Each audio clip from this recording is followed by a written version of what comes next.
You can have it all. It's a human game that you play that you have to give up something for something. In other words, can't have it all. Well, you can have it all. You can have everything that you don't contradict with the next thought. I want it, but, I want it, but, I want it, but. The whole process of deliberate creation is just the clarifying process.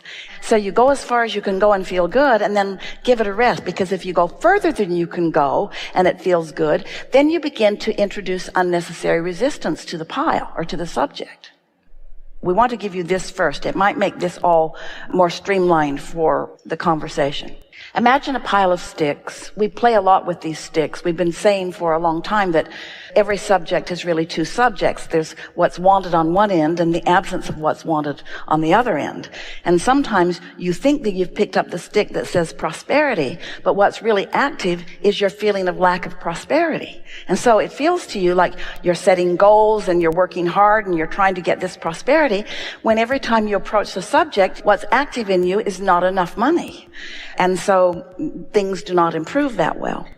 And so recently we've been asking you to think of these sticks in a different way. So here's a pile of sticks, and let's pull out the stick that's about prosperity. Let's put prosperity on this end of the stick, and let's call this end of the stick the manifestation end. This is the materialized end of the stick. This is the physical awareness of life end of the stick. This is the conditional end of the stick. This is the conditions that I'm wanting to improve end of the stick.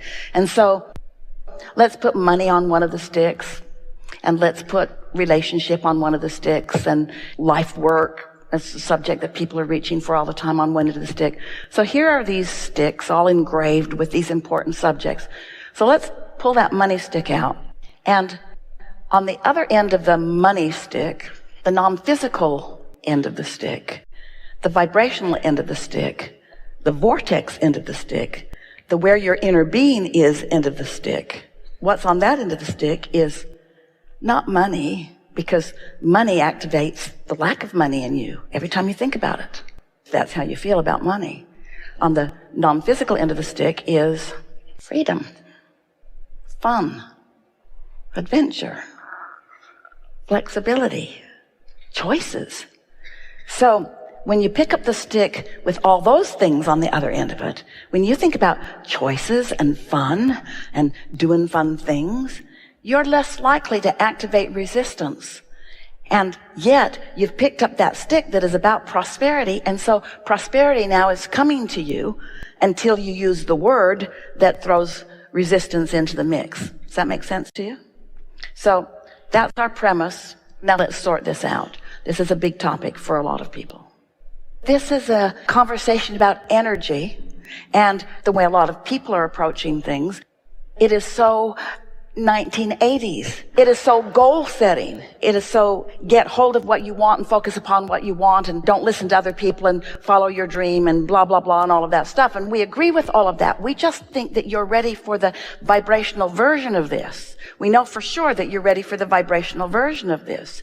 That's under the influence or not. In other words, no one can think those thoughts they want to think unless they are in the vicinity of those kind of thoughts.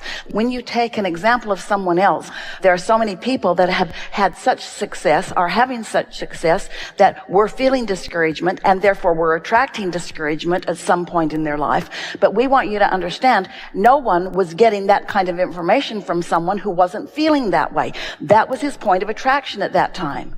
And so you've got to figure out some way to have a different point of attraction in order for there to be encouraging words come to you. You see what we're getting at? This is not about the action that you offer. It's the vibrational premise or stance from which the action is inspired. And so we just want to get right back to the root. We want to get back to what influence are you under, and then the information that flows to you, you can take it to the bank. But if you're discouraged, the information that comes to you is not going to be meaningful or worthwhile. It's just going to be more of the same, more of the same, more of the same. Did that make any sense? We think that you are a wonderful teacher and uplifter. And often, when you hold someone in your gaze, your desire for them is very strong for them to accomplish what they are wanting.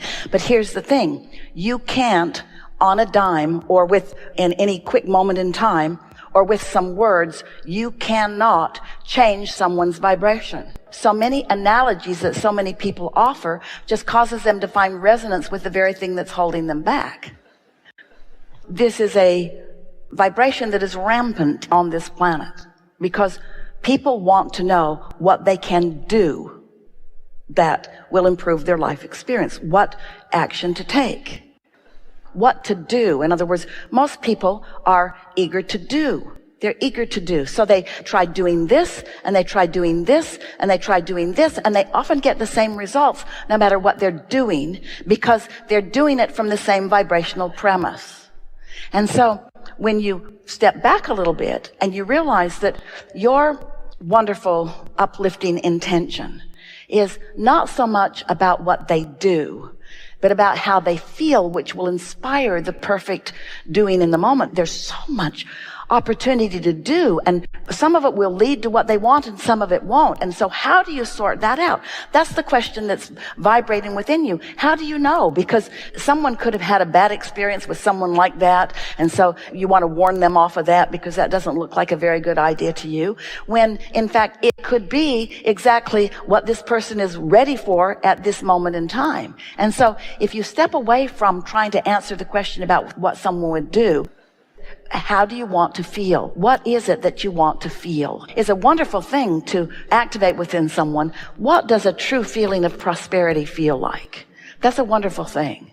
But it's also a wonderful thing to activate within them. What kinds of things do you feel the best when you are involved in them? Because you can marry the two, and your wisdom is absolutely accurate and could not be more true. Follow what you want to do. Find something that you really want to do and do it, and the money will follow. But there's another question to stick in there ahead of that.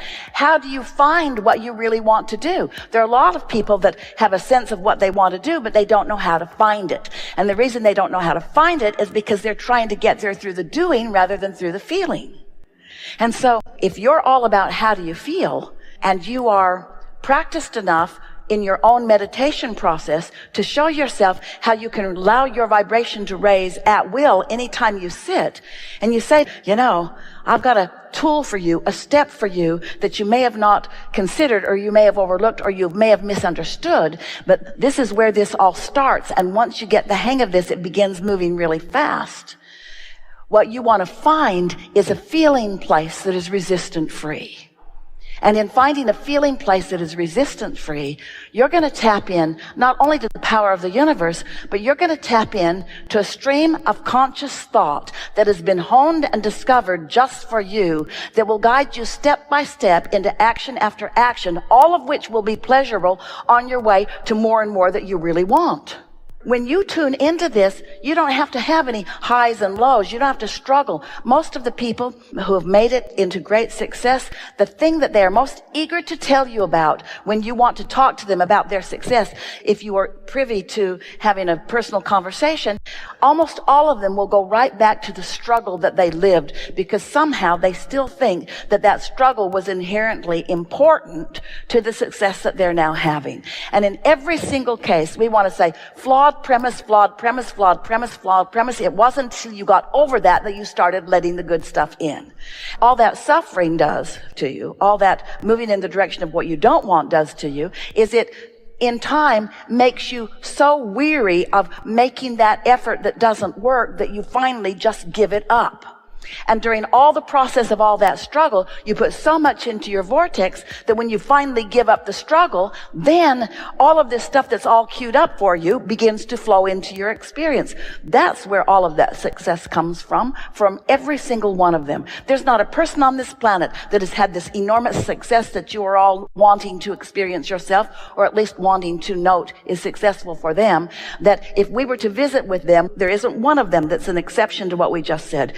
Every single one of them lived enough resistance and in the process created something wonderful. But at some point, they stopped focusing in the direction of the resistance. Maybe it was out of weariness. Maybe it was just because it was ridiculous. Or maybe, and here it is, Maybe it's because in the process of knowing what they don't want, they know what they do want, they don't want, they know what they do want, they don't want, they know what they do want, they don't want, they know what they do want. And once this vortex gets really going with source energy, non-resisted source energy focusing upon it, when source energy is focused upon what you really want, that will win over your negativity if you have been going after it long enough. Well, that's a struggle that will bring success, but we think it is far more hard work than any of you need to do. Did you hear the distinction that we're making here? Hard work will get you to some of what you want. But why were you depriving yourself of so much pleasure while you were building your vortex when you could have been cashing in your chips any time that you wanted to? And the reason is because you've inherited from the generations before you the flawed premise that you have to struggle and you have to sacrifice in order to have success. And it just is not true. It just is not true.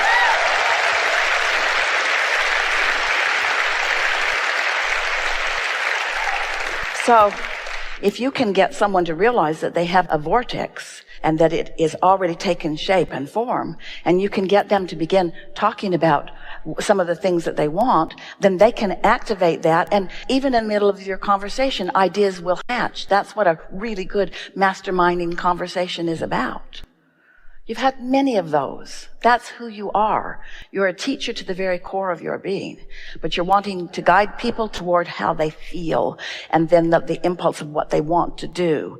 Just remember, you're beings, you're not doings, you're beings. And let's take it a little further. You're feelers, you're not doers, you're feelers, you're feelers, you're feelers, you're tuners, you're not doers, you're tuners. You're tuners, you're sinkers, you're calibrators, you're energy awareers.